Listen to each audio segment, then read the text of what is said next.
Hi అండి. Welcome to our YouTube channel. ఈరోజు మేము వేడి వేడిగా చికెన్ మెజెస్టిక్ ట్రై చేసాము. అసలు ఎంత బాగా వచ్చిందంటే నోట్లో వేసుకోగానే అలా కరిగిపోయింది. క్విక్‌గా ప్రాసెస్ చెప్పేస్తాను. మీరు కూడా రెడీ చేసుకోండి. ఇప్పుడు ఈ చూపించిన ఇంగ్రీడియెంట్స్ అన్నీ మీరు తెచ్చుకొని పక్కన పెట్టేసుకోండి. ఇప్పుడు ఆ వాష్ చేసుకున్న చికెన్లోకి మంచిగా ఒక స్పూన్ పెప్పర్ పౌడర్, ఒక స్పూన్ అల్లం వెల్లుల్లి పేస్ట్, తర్వాత కార్న్‌ఫ్లోర్ ఒక 6-7 టేబుల్ స్పూన్స్ యాడ్ చేసి ఒక ఎగ్‌ని కూడా బీట్ చేసి మంచిగా ఇలా కోట్ చేసుకోండి. చూస్తున్నారు కదా ఎంత బాగా కోట్ అయిందో.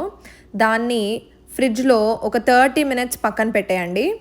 అప్పుడు చికెన్ కూడా జ్యూసీగా అవుతుంది. ఇప్పుడు స్టవ్ ఆన్ చేసుకొని ఆయిల్ వేడైన తర్వాత ఒక్కొక్కటిగా ఇలా చూపిస్తున్నట్టుగా చికెన్ పీసెస్ని ఆయిల్లో డ్రాప్ చేసుకోండి.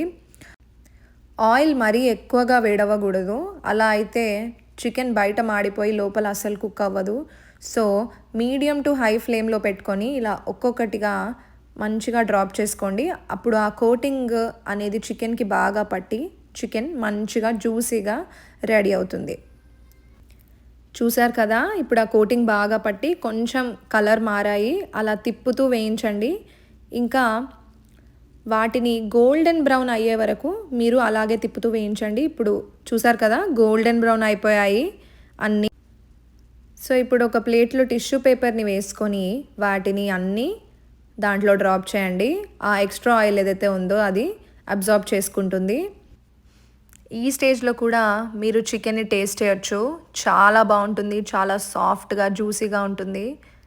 చూసారు కదా ఎంత బాగుందో. ఇప్పుడు చికెన్ మెజెస్టిక్ సాస్ కోసం ఇలా ఇవన్నీ సిద్ధం చేసుకోండి. గార్లిక్, ఆనియన్, కరివేపాకు, ఒక 6-7 పచ్చిమిర్చి అన్నీ ఇలా కట్ చేసుకొని పెట్టుకోండి. తర్వాత బాండీలో ఆయిల్ వేసి ఆ చాప్డ్ గార్లిక్ని యాడ్ చేసి మంచిగా దాన్ని బ్రౌన్ కలర్ అయ్యే వరకు కొంచెం వేయించండి.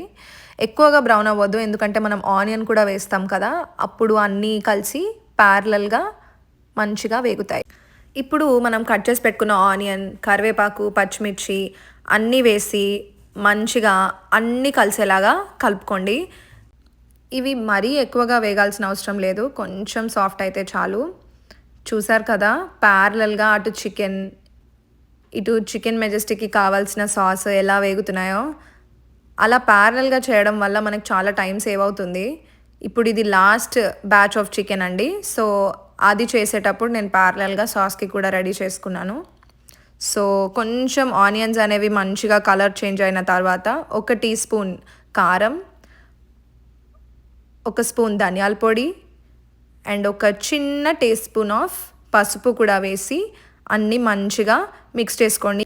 ఆ స్పైసెస్ అన్నీ ఆనియన్కి పట్టేలాగా మంచిగా మిక్స్ చేసుకోండి. ఇప్పుడు బీట్ చేసుకున్న కర్డ్ని కూడా వేసి మంచిగా మళ్ళీ అంతా కలిసేలాగా కలుపుకోండి. కర్డ్ అనేది చికెన్ మెజెస్టిక్కి చాలా ఇంపార్టెంట్. దానివల్లనే ఆ టేస్ట్ అండ్ టెక్స్చర్ అనేది వస్తుంది. సో ఇప్పుడు లాస్ట్కి సరిపడినంత సాల్ట్ వేసి మంచిగా మొత్తం కలిసేలాగా కలుపుకోండి. చూసారు కదా ఇలా ఆయిల్ పైకి తేలే వరకు మనం దీన్ని బాగా అడ్జస్ట్ చేసుకుంటూ మిక్స్ చేసుకోవాలి. లాస్ట్కి సోయా సాస్ని కూడా యాడ్ చేయండి. దానివల్ల మనకి ఆ రెస్టారెంట్ స్టైల్ చికెన్ మెజెస్టిక్ అనేది రెడీ అవుతుంది. సో ఇలా అన్నీ వేసాక మంచిగా కలుపుకొని దాని తర్వాత మనం పక్కకు పెట్టుకున్న చికెన్ మెజెస్టిక్ని కూడా యాడ్ చేసి అన్నీ బాగా కలిసేలాగా మిక్స్ చేసుకోండి. ఇది ఫ్లేమ్ని హైలో పెట్టి మాత్రమే చేయాలి, అప్పుడే మనకు ఆ స్మోకీ ఫ్లేవర్ అనేది యాడ్ అవుతుంది చికెన్కి. ఇప్పుడు మనం ప్రిపేర్ చేసుకున్న ఈ సాస్ అంతా చికెన్కి బాగా పట్టేలాగా ఇలా కలుపుతూ మిక్స్ చేయండి. చూసారు కదా ఎంత బాగా చికెన్ అనేది ఆ జ్యూసెస్తో కోట్ అయిందో.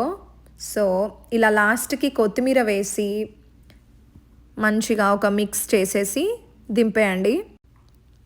ఇప్పుడు సన్నగా తరిగి పెట్టుకున్న ఆనియన్ అండ్ ఒక లెమన్తో మన వేడి చికెన్ మెజెస్టిక్ని సర్వ్ చేసుకుంటే తినడానికి ఎంతో బాగుంటుంది. మీరు కూడా మీ ఇంట్లో ప్రిపేర్ చేసుకొని మీ ఫ్యామిలీ మెంబర్స్ అండ్ ఫ్రెండ్స్తో కలిసి ఎంజాయ్ చేయండి. మీకు ఈ వీడియో నచ్చిందా? అయితే లైక్ చేయండి, షేర్ చేయండి అండ్ సబ్స్క్రైబ్ చేయండి.